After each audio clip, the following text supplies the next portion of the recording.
All right, here's question number 56. So we have a square cardboard and we're going to make a box out of it. And there's a picture of that. And the big question has to do with volume. So the first thing I need to do is have an equation that describes the volume of what I'm looking at. So all I know is this square is 20 by 20. So first of all, x, if you fold up the box, is going to be the height of it. So I know it's length times width times height.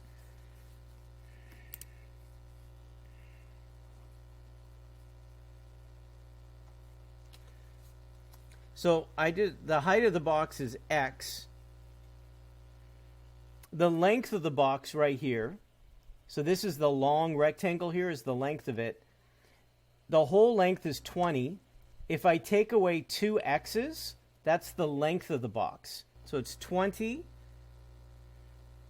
subtract 2x. The hard part is this part, the width of the box, which is right here.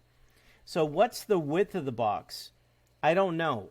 But I do know that it becomes two x's and two widths make 20. I do know that. So I'm going to start there. So this is what I know so far. Two x's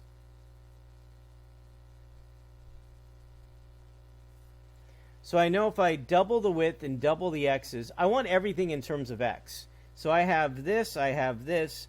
I need to solve for the width. So I can divide everything by 2. And then to get width by itself, I would subtract x. So now I have the height, the length, and the width all in terms of one variable. So I'm going to write that right now. That's x times 20 minus 2x times 10 minus x. This is where I needed to get to. I want to find the maximum volume of that box. So I think it's helpful to multiply it out first. So if I distribute and I FOIL and I combine like terms, you would end up with 2x cubed subtract 40x squared plus 200x.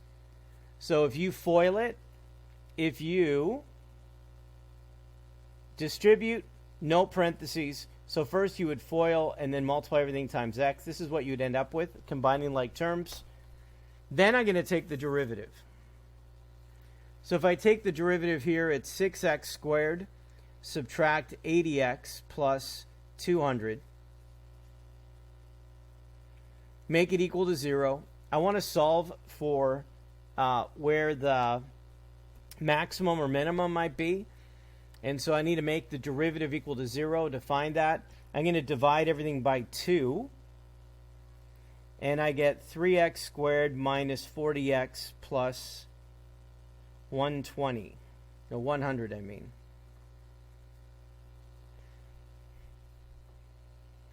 And now I'm going to factor it. So when you factor it, you get 3x minus 10 and x minus 10. That's what it is when you factor it. So if I solve each one, I add 10 and divide by 3. And the second one is 10. Now, I need to cross this one out. Do you know why this can't be a possibility? Because if x is 10, 10 take away 10, I'd have no width. So my domain restriction says that can't be an answer. So the only answer could be, is 10 thirds. If I drew a first derivative number line, using 10 thirds, going from 0 to 10. And if I plugged in a number here into the derivative, so if I plugged in positive 1 and negative times a negative, if I plug in 4,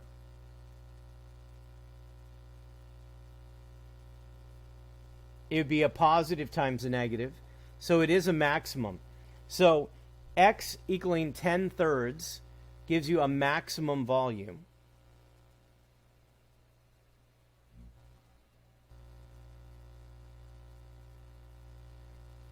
So A is wrong, B is wrong, C is wrong because it's not minimum. D is the correct answer because that's what gives you a maximum.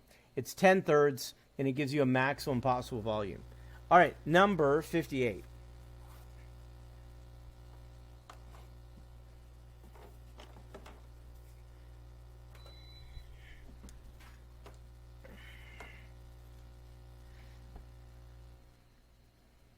All right, so for number 58, you are given that f at -1 equals 1. So you're given a point, and you're given the derivative. And then it says, is there a minimum, is there a maximum, or what's happening there? So what we're going to do is, if you plug -1 and +1 in, first of all, it has to give you the answer 0. So that's step number 1. So x is -1, y is +1. That's the first thing that you need to do.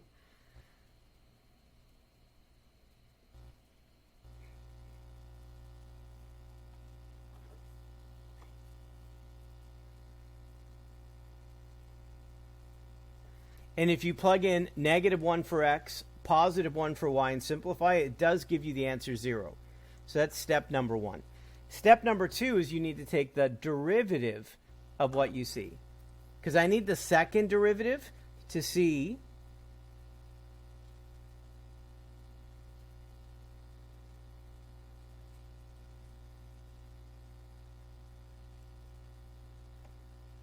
I need the second derivative and then use the second derivative test to see the concavity.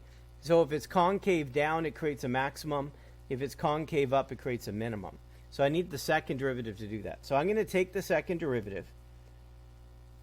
So that's -2x.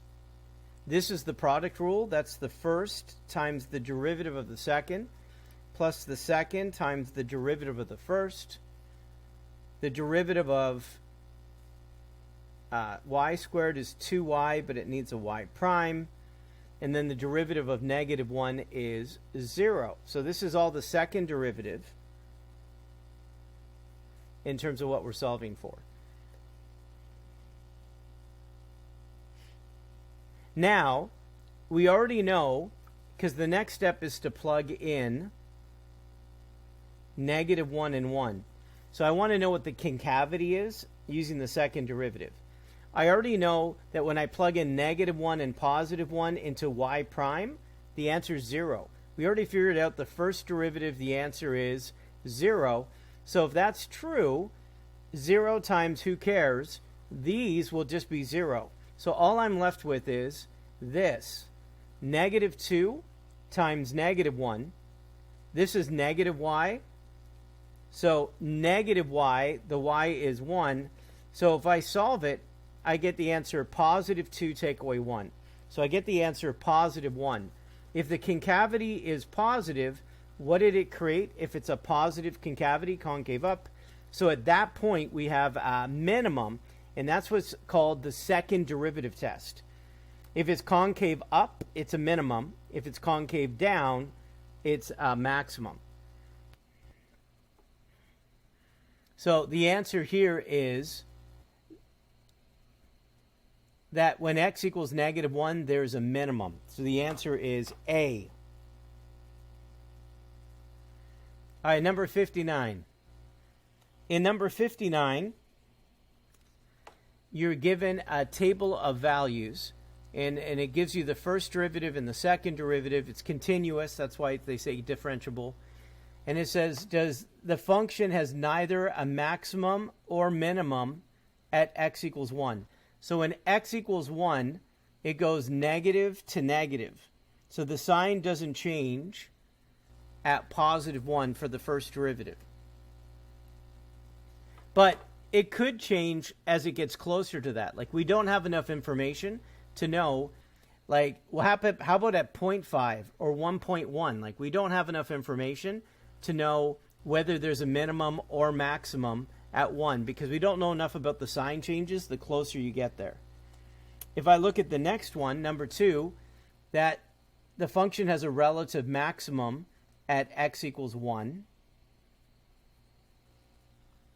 And how I know that is this, that when you plug in 0, notice the concavity. So here, the function has a function value of 0. The second derivative is concave down. So at 0, we do have something.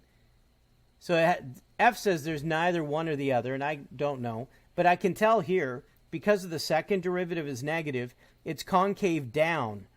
And that means at 1, there's a maximum. At 4, it's concave up, which means at 4, because the derivative is 0, positive concavity at 4, there's a minimum. So the only one that's true is 2. Number 60. This one is a calculator question. All right, let me graph this one with you.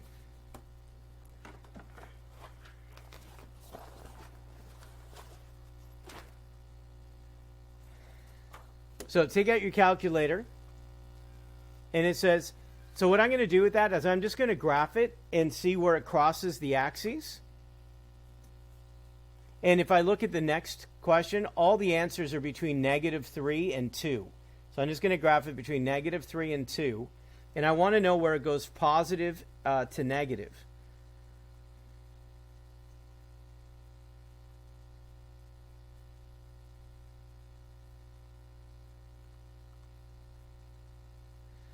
All right, let me just erase what I have here. Let me show you. So step 1 is to type it in. Oops, there you have it in front of me. So let me type it in for you, and then I'll show you it. So type that in to the graph. X, the square root of x to the 4th plus 1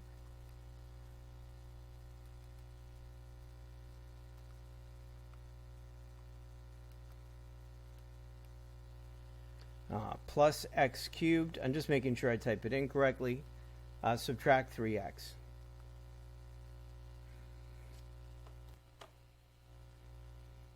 So I type it in, there it is. Now I'm going to change my window to go from negative. Again, I'm looking at the answer choices to help me support me here. So if I look at the answer choices, all the answer choices are between -3 and 2. So that just gives me a window to work with. So I'm going to press menu and window, and I'm going to go from, what did I say, -3 to 2, right? So there's -3 to 2. And so what I'm looking for is a maximum or minimum, again, looking off the graph. So I'm looking to see it has a local maximum. That's what I'm looking for. So positive to negative. So the first one here is not good. That's negative to positive. So it just goes positive to negative right there. If I want to know exactly what that is, go analyze and find the 0. And then move that to the left, press down, and then move it to the right, and then press down, and then it tells you what it is. If you can't see it, press down to close the hand over it, open it up, and it's 0.350.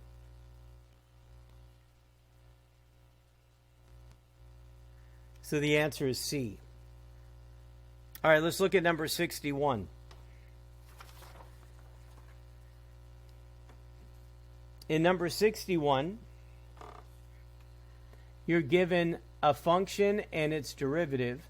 A function is which of the following pairs of graphs could represent the graph of a function and its derivative. So what am I looking for? So for the function, it's increasing and concave up. The derivative then needs to be above and increasing. They match. Number 2, this is increasing and then decreasing. There needs to be an x-intercept at 0. There is no x-intercept at 0. They don't match. If they did match, it would be above to below, crossing at 0. Here, it's increasing and then decreasing. So it needs to be above and then below. There's a turning point in the middle, which there is. And it's concave down, which means it's decreasing the whole way. So both 1 and 3 match. So the answer to this one is 1 and 3. So the answer is E. Number 62. The speed of a runner in miles per hour on a straight line is given, modeled by that, where m is the runner's distance in miles from the start of the trail. What is the maximum speed of the runner from 0 to 3? So to find the maximum speed, I want to take the derivative of what I see. So let me write this down. So speed and velocity are the same if they're positive. So he's not going backwards on this race. So the word speed and velocity is going to mean the same thing because you're going forward when you have that race. And so I'm looking for the velocity that has the greatest value from 0 to 3. So let's see how we would find that.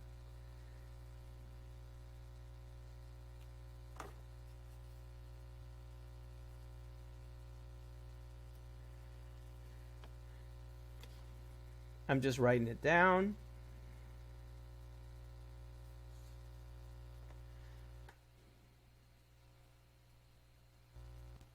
All right, so I said take the derivative. So you can leave the 1/10 in front and then just take the derivative of what's inside. The derivative of 7 is 0. Factor out a common factor. That's going to make it easier to solve it. I am going to make it equal to 0. So if I make it equal to 0, divide by 1/10, like this is done, right? And then what's left over, you can divide everything by -6. So if I divide by -6, I get positive, I get negative, and then 2, I think, right? So that I just divided everything by -6. If I factor it, I get -2 and -1. So my two answers are +2 and +1 in terms of what the answer could be for M. So now I'm going to do a table of values. And so I'm looking for the answer that will give me the greatest value. So the ends of the interval are 0 and 1. Oops. And then I just found 1 and 2 to test as well. The truth of the matter is I'm finding maximum that from 0 to 3, if I plug in 1/2, I get a negative times a negative.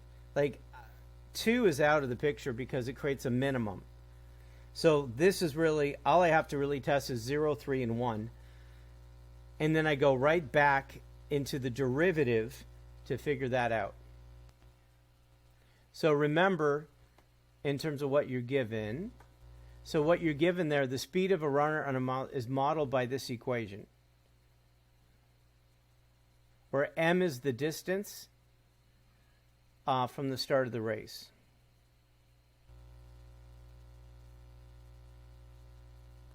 So if I plug in 0 here, I get the answer 7. If I plug in 3 into here, I get, I'll do it for you. If you plug in 3, you get the answer 6 point. It really should be a calculator question. If you plug in 3, you get 6.1. That's no good. If I plug in 1, you get the answer 6.5. So again, this really should be more of a calculator question in terms of plugging in. But when you plug in 0, it gives you the greatest value. And so the answer is that. At the beginning, the answer is 7. So right at the very beginning, the initial burst is when the speed was the greatest. So the answers here are C, it's 7. All right, number 63. You do get a calculator here. So let f be a function given by that derivative, and then on the interval from -4 to 1, which of the following values of x does f attain a relative maximum? So we're going to graph this. So take out your calculator and type that in. When you look at the graph, change the window from -4 to 1.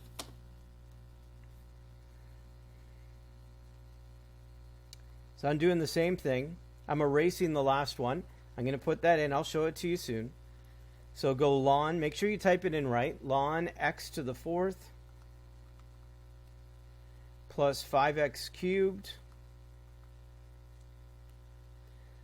plus x squared, subtract 7x plus 28. All right. Make sure. I typed it in right. That's the worst if you don't type it in right. So, and then the next thing I'm going to do, I'll show it to you. So then the next thing, so that's what it looks like. And then I'm going to change the window. And again, the window, I just forgot what the window was. It goes from, -4 to 1. So let's do that. So press menu and window, and then change it from -4 to 1. So -4 to 1. Does it cross? It does. So right here at the beginning, right? It goes from positive to negative. That creates a maximum. And that's what I'm looking for. So on my graph, if I need to find it, I'm going to go menu. I'm going to analyze, and the 0 is what I'm looking for. So to the left of it, press down. To the right of it, press down. And then that number there, negative 3.622, is my answer.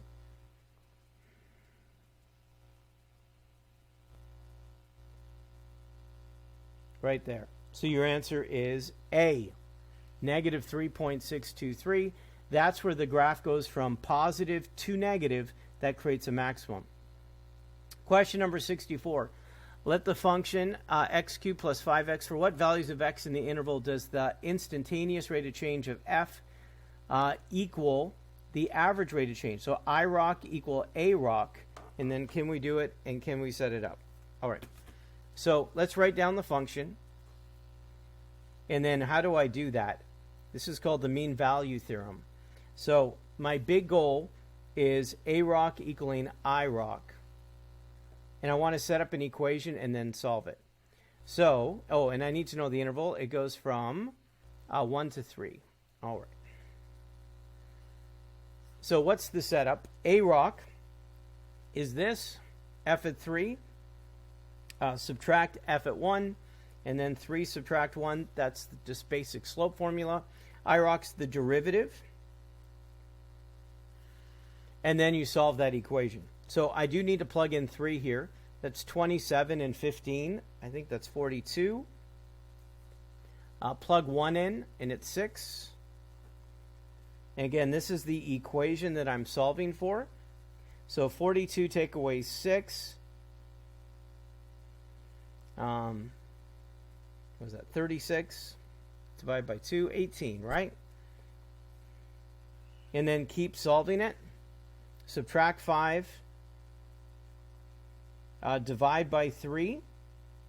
Now, be careful here. You are going to square root it, but we're from positive 1 to 3. So we want the positive answer, not the negative one, because our interval goes from 1 to 3.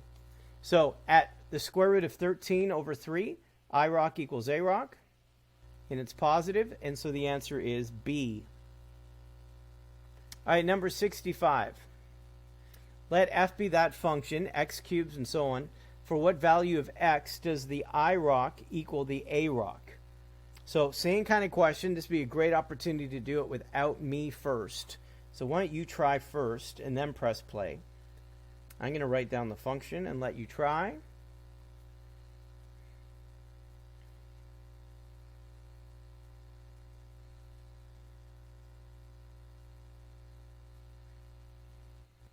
So if you tried it, that's awesome. So again, this is A rock equals I rock. That's what we're looking at. The A rock, this is the mean value theorem. F at 5, subtract F at 0, and then 5 take away 0. That's the algebra slope formula. On the other side is the derivative. And now that's what I'm going to solve. So if I plug in 5, I get 84. If I plug in 0, I get negative 6. So 84 take away negative 6, it's 90 divided by 5.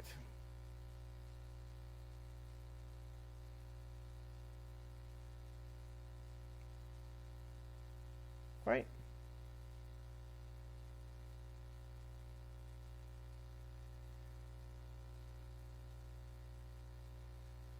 So 90 divided by 5, that's 18. Make it equal to 0.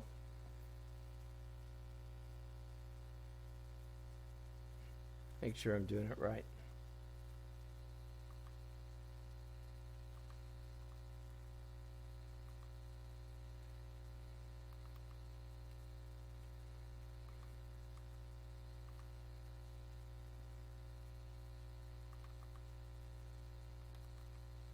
No, it's 94. I had a feeling it was off. Okay, so 94 take away, that's 100 take away 5, so that's 20. 100 divided by 5. So subtract 20 and you get negative 15, and then you have to have the ability to factor this. So 3x and x are the only possibilities. This is going to be positive 5 and negative 3. That's what's going to give you negative 4. So I got negative 5/3 and positive 3. So this one is not in my interval, but this one is. So the answer is 3.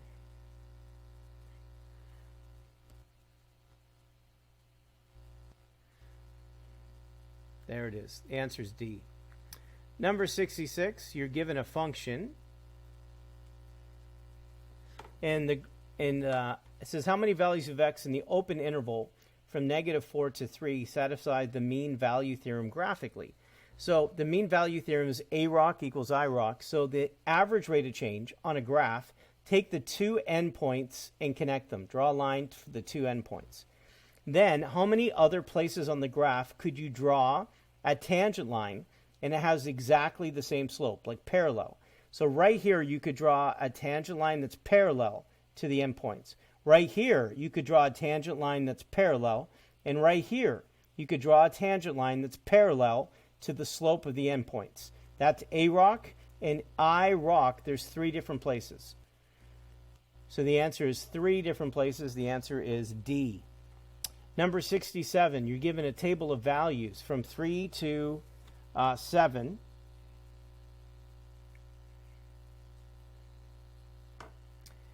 And then it says, which of the following, it's continuous and differentiable from 3 to 7. And then this is, again, this IROC equals AROC question. So if I look at the slope between 3 to 7,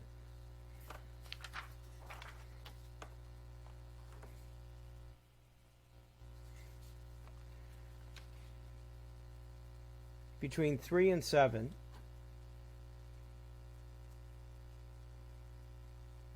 so this is the first thing I'm doing. So I'm looking at the slope using the table. That's going to be 20 take away 20 divided by whatever. So the answer is 0. So the average rate of change is 0. That's AROC. So IROC says if it's continuous and differentiable, at least at one point, the derivative somewhere will also equal 0. Could be more than one spot. So the answer to that is there exists a C such that, you know what, and then 60, it doesn't even like continue. So I'm telling you right now that should say the derivative at C equals 0, and the graphics cut it off. Anyways, number 2 is the right answer.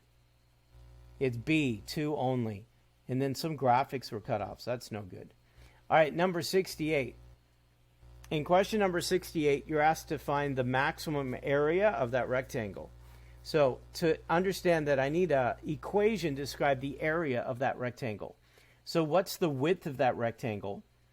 Or what's the base? And whatever the x value is, you go x subtract 3, and that would give you the base. And then the height of it is the y value, which is 1 over x squared.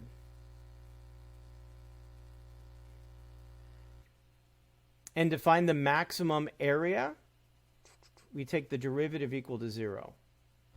So there's the area formula, the base times the height. I'm going to actually multiply them together, so you get x subtract 3 over x squared, and then do the quotient rule. So the bottom times the derivative of the top times the derivative of the bottom, and then the bottom squared. If I make it equal to 0, it's only the numerator that gives me the answer 0. So I'm going to take the numerator, I'm going to multiply this out. Oops, 2x squared. There it is. So it's 2x squared minus 6x. I'm going to make the numerator equal to 0. So that gives me negative 1x squared, a negative times a negative plus 6x. So that's what I'm solving. So you can factor out an x. I get negative x plus 6. However you want to solve it, one answer is 0. And then the other answer, which is not good, and the reason 0 doesn't work is because if you look at the picture again, like x can't be 0. X is greater than 3 right here. So the only answer that's greater than or equal to 3 is positive 6 could be an answer. So positive 6 would give me the answer 0. If I did a number line for positive 6, if I plug in a number like 5, I get a positive times a positive. If I plug in a number like 7, it's a positive times a negative. So it creates a maximum at 6.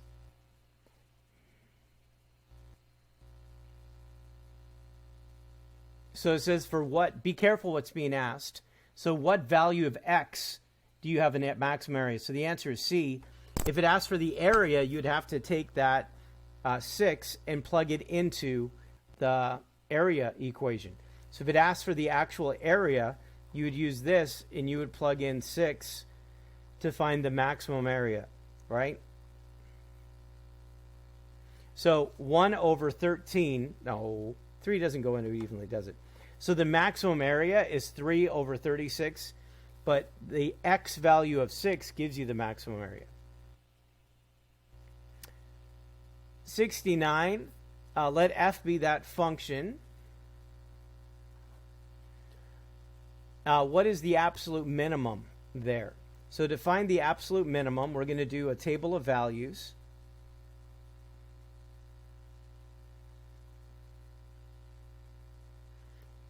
And it's from 1 to 5 over 2.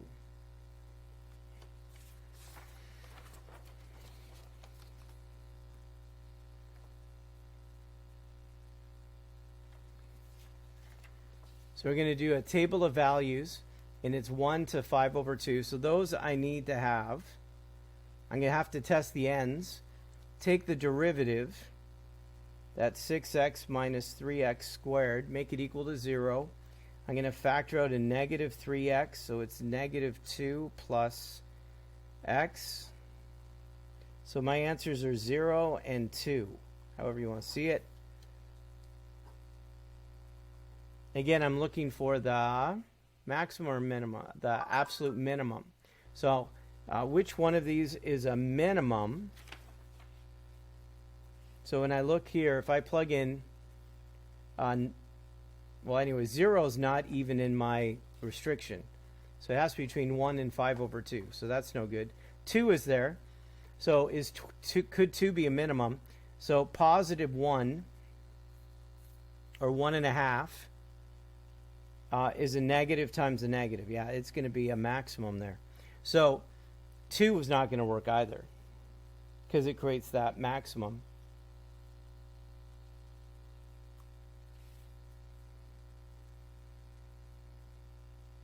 So really I just need to look at the ends because 2 creates a maximum. I'm not even going to try it. I need a minimum value into the function. If I plug in 1, I get the answer 2. If you plugged in 5 over 2 and did the work, or 2.5, you would get the answer 25 over 8. 25 over 8 is bigger than 3. So the absolute minimum value is 2. So it says, what is the absolute minimum value? So the answer is 2. So the answer is B. All right. This video is now done. I'm so proud of you for doing your work. And I have one more video to finish off Unit 5. Till next time. Mr. G Math.